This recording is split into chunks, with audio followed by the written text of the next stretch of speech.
Assalamu alaikum wa rahmatullahi ta'ala wa barakatuhu.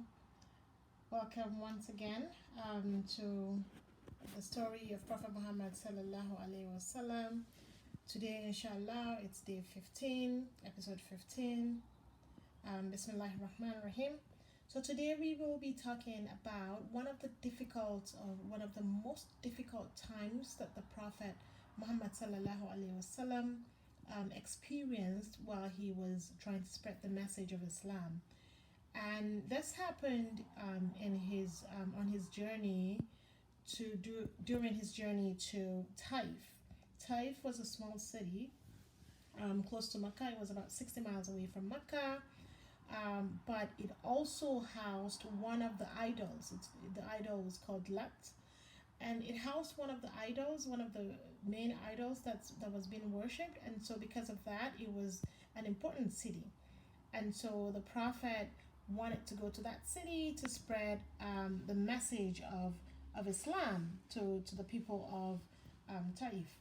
So he set out on the journey with Zayd, and when he got to Taif, he went straight to the leader in Taif. At Taif, the leader's name was Abdul Yalail.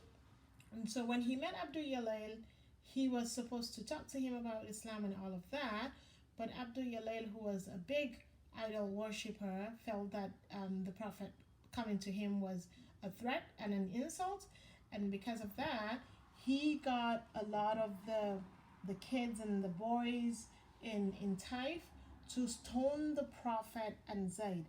And so they got the boys and the kids got big rocks, and they started stoning Prophet Muhammad sallallahu alaihi wasallam and Zayd, and they were stoning them for over 3 miles, just stoning them left, right, and center, hurt them really badly, that the Prophet sallallahu alaihi wasallam and Zayd were bleeding all over their body. And so after 3 miles, when the people turned back, the Prophet sallallahu alaihi wasallam sat down with Zayd and said, this was, the most difficult day of my life.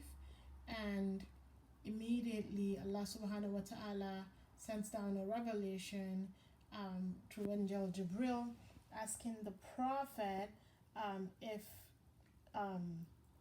the Prophet wanted Allah to make the people of Taif perish by bringing together the two mountains to just crush the people of Taif. But the Prophet immediately, out of compassion for his people, immediately out of compassion, the kind of person he is, he said to Allah subhanahu wa ta'ala, I do not want these people to perish. I believe that one day there would be no one in Taif that would not have accepted Islam and accepted that there is no God but Allah. And so that goes to show you, the compassion that the Prophet Muhammad sallallahu alaihi wasallam always had, not just for himself, not just for his family, but for the ummah as a whole. And it just, tells us why, or shows us why we also should be compassionate to people, even when they're being mean to us, when they're being rude to us. We should treat them with compassion, and inshallah we will be rewarded for that. So instead of the Prophet, despite of all the cruelty and all the bad things that they did, instead of him saying yes, let's crush them, let them perish, he instead prayed for them, and he said one day all of them would believe in only Allah, inshallah. So that brings us to the end of today's episode, and inshallah we will continue again on episode 16 next time. Assalamu alaikum wa rahmatullahi ta'ala wa barakatuhu.